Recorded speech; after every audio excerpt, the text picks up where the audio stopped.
Frantic crowd watches Auburn defeat Georgia 12-0 by O.B. Keeler. This story is to be printed in the Sunday American, and I'm starting to write it in the ticket agent's office at Athens, and I reckon I will finish it on the train for Atlanta, if the train, which is late, ever gets there, and it is going to be a thoroughly insane story for a lot of reasons. Mainly because it is about the maddest, wildest, craziest, fightingest, grandest game of football I ever saw, or ever expect to see if I live to be 80, which I certainly won't because this game has taken 20 years and several months off my allotted span of life, whatever that is. Auburn defeated Georgia. The score was 12-0. The game was played Saturday afternoon on Sanford Field. These are short sentences, but I can write shorter ones. I can write longer ones than that first paragraph too, but I'm not going to do it. Here's the way it was. Here is one of the short sentences. It was a hell of a game. I beg the copy reader to let that little sentence get by. I plead with him, and if he doesn't do it, I will kill him, bright and early Monday morning, because that is the kind of game it was. There is no other way to say it. I am not going to try a detailed description of that game. There may be experts who are expert enough to do it, but I am not one of them. I thought I knew something about football before that game. I still think I know something about football, but not that kind. The score by innings, in plain figures, was Auburn 6 in the first, 6 in the fourth, 12-0. But that doesn't help any. There were about 3 ordinary sane plays made in the first period. Thompson and Desendorf of Georgia operated a pretty forward pass, netting 15 yards. Georgia was penalized the same distance for holding in the line. Steed of Auburn intercepted another forward pass.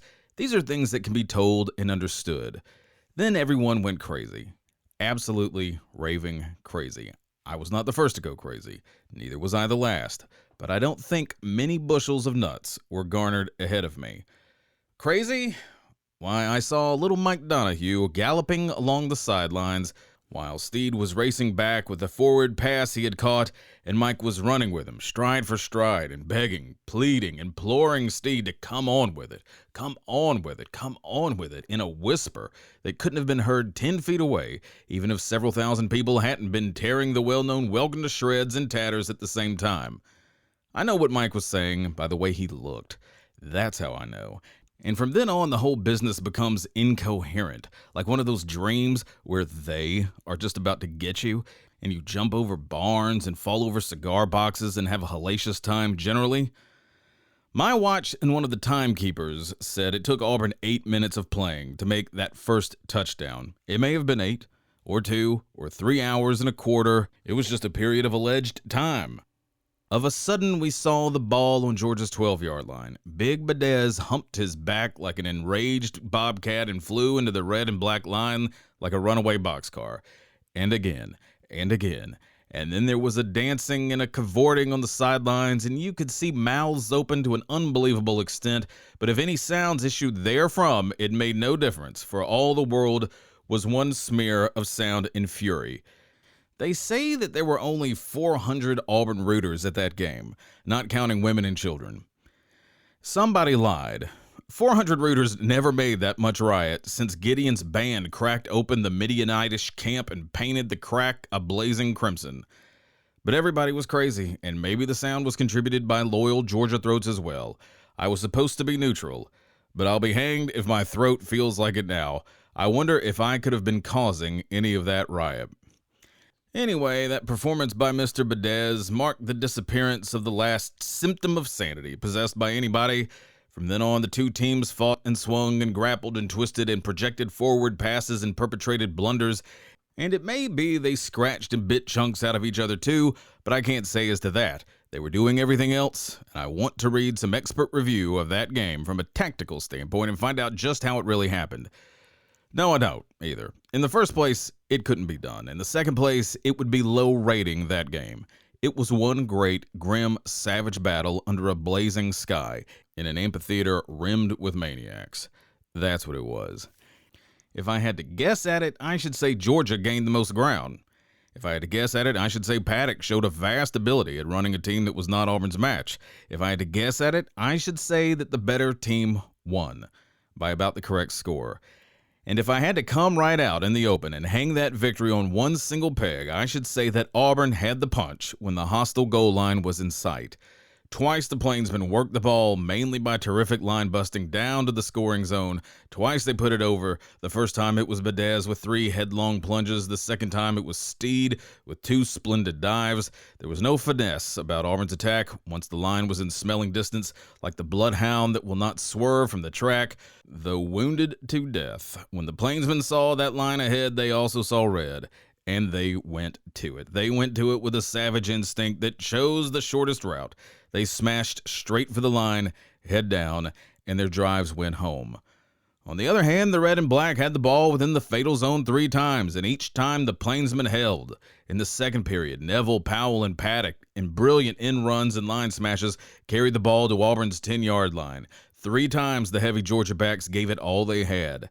3 times they failed to gain, and a desperate forward pass on the 4th down was incomplete. But the bitterest display of all, that mad game, came in the final quarter after Auburn had driven through its final touchdown, and Kaufman, in the general fury of excitement, had missed a second attempted goal.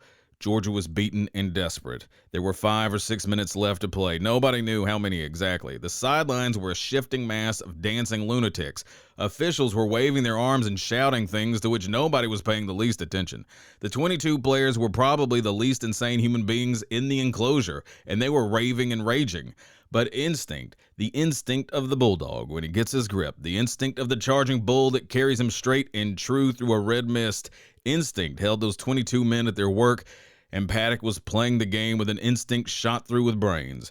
Georgia was desperate. Georgia opened up in midfield and forward passes began to fly.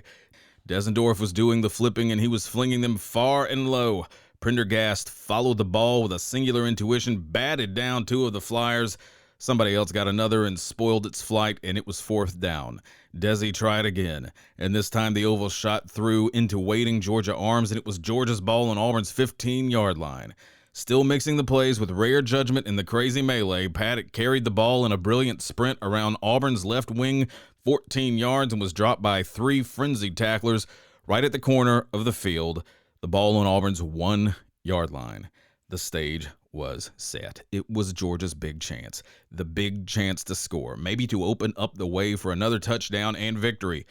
Georgia's ball on Auburn's 1-yard line and the 1st down. I'm going to leave the ball there for a couple of paragraphs. Coming in with Mike Donahue after the game, I was trying to talk, and Mike was trying to talk, and Jack Beasley was trying to talk, and several others were trying to talk, and none of us was getting loose from anything better than sputtering. I keep telling you it was that kind of game, but I got this from Mike. Last Wednesday night, under the arc lights, Scrubs had the ball on varsity's 5-yard line, half an hour, couldn't get it over, half hour, I tell you. Now what can you do with a team like that?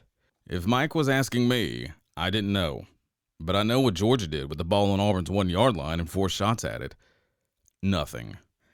Neville, Paddock, Neville, if I sorted them out correctly in that jam of sweating, twisted, fighting figures, flew into that Auburn line with all the fury that can drive flesh and blood into a stone wall, and with exactly the same result. They bounded back.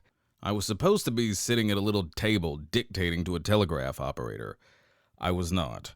I was within 3 yards of that mighty tangle, shoving a large blue cop out of the way so I could see better. That's where I was. And I tell you that if only one memory of a football game sticks in my gizzard until the day I come to die, it will be the smash, smash, smash of Auburn hurtling back the Georgia attack so that not one plunge got into the line, let alone through it.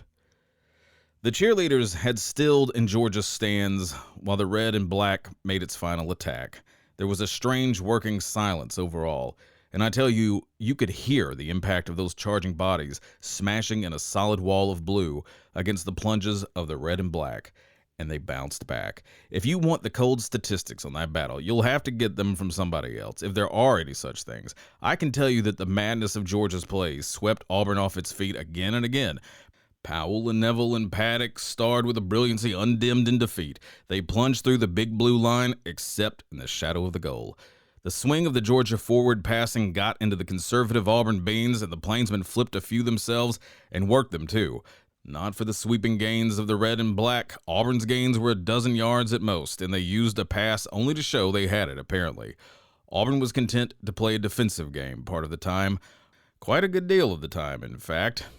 Prendergast kicked on more than one first down, even when he wasn't under his own goal. The fire and dash, as well as the versatility of the Athenian attack, seemed to surprise the plainsmen until everybody went raving nuts, and nothing mattered much, save only the grim business in hand.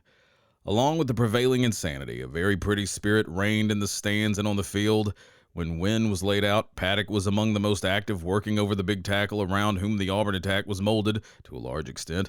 Despite the fierceness of the play, it was the most savage I've ever seen. There was a little rough work. When a Georgia rooter inadvertently beamed an Auburn fan in chucking a pop bottle out of the stands, the embryonic combat was thundered into good humor by cheers of the rival factions, for each other and for the victim of the mishap, who rubbed his damaged knob and finally worked up a very respectable smile when the offending Athenian came down to shake hands with him.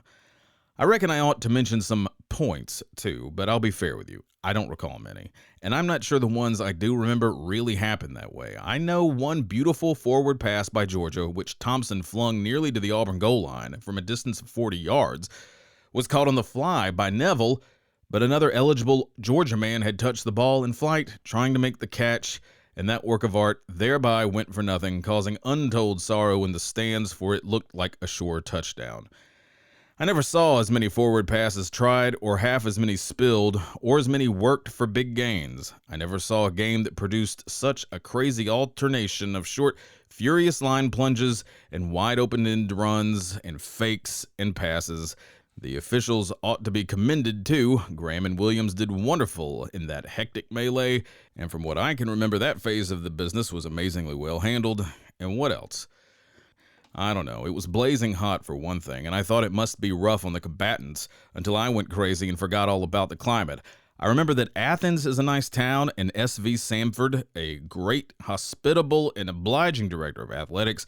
I remember also, now being swayed about on a seaboard train, that Athens is a strangely situated place in regards time and schedules, because it takes you more than 3 hours to get there from Atlanta and only a little more than an hour to get back, going by the clocks. There may be a lot of other things I will remember in a few days when things get settled down.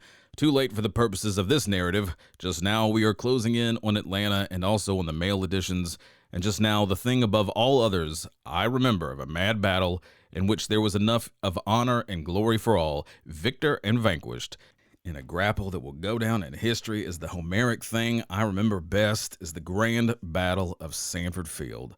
Just now, the moving silence over the western goal line of Sanford Field and the smash, smash, smash into that blue barrier that held and held and held and held and held with a single yard between it and the goal line that had not been crossed in 24 successive games.